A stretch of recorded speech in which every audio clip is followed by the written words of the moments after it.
What's up everybody, Ryan here with a new album review. Today I'm taking a look at Sorceress, the new album from prog metalers Opeth. Personally, I'm a big fan of Opeth. They're a band that got me into more aggressive and extreme styles of metal. However, on their past few albums, they've taken a more progressive rock approach to the sound, completely abandoning their death metal roots. That trend continues here on this album, almost creating a trilogy of progressive rock albums with Heritage, Pale Communion, and now Sorceress. Personally, I would like another album like Blackwater Park or Morning Rise. However, at this point, I don't think that's ever going to happen. So with that being said, I am a fan of 70s prog rock, which this album draws heavy inspiration from. Bands like Yes, Jethro Tull, and Genesis. So I was still able to appreciate the style of this album. The album opens with Persephone, which is just a short acoustic opening which creates the atmosphere for the title track Sorceress to come in. Sorceress starts with an organ opening that isn't that great in my opinion, however the song greatly improves once the main riff hits. It's a heavy song in a progressive rock kind of way. Mikael Alderfeldt's vocals are particularly strong on this track. The organ that is used to close out the song is also quite good as well. Next is The Wild Flowers, which is another heavy progressive rock inspired song. It's quite a lot heavier than Sorceress. There's also a great guitar solo about halfway through, which was nice to see as Opeth never really focuses a lot on having solos in their songs. The acoustic interlude in the middle of the song sounds very much like an older Opeth song. The song also ends incredibly strong. Will o' the Wisp follows this, which is straight up just a folk song. It sounds very much like Jethro Tull, even down to Ackerfeldt's vocal approach. It's honestly quite underwhelming and a bit boring in my opinion though. It feels too much like Jethro Tull, and I'd rather just listen to Tull doing a song like this. The next song, Chrysalis,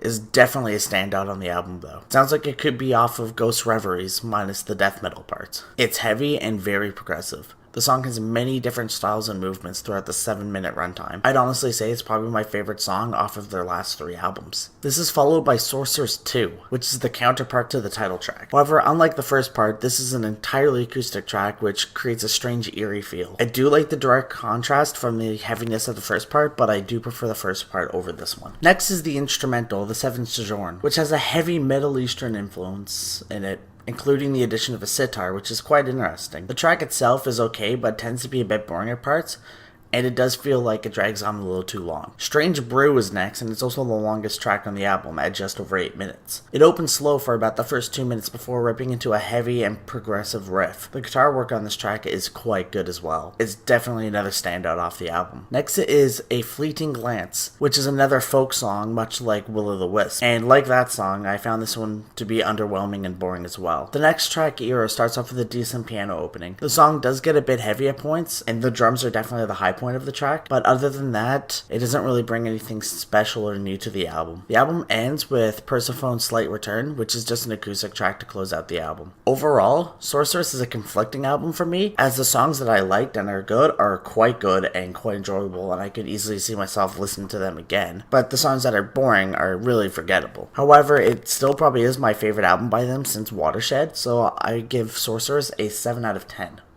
Now if you want more rock and metal reviews quite like this one, then feel free to like this video and subscribe to this channel. All the support helps. Cheers!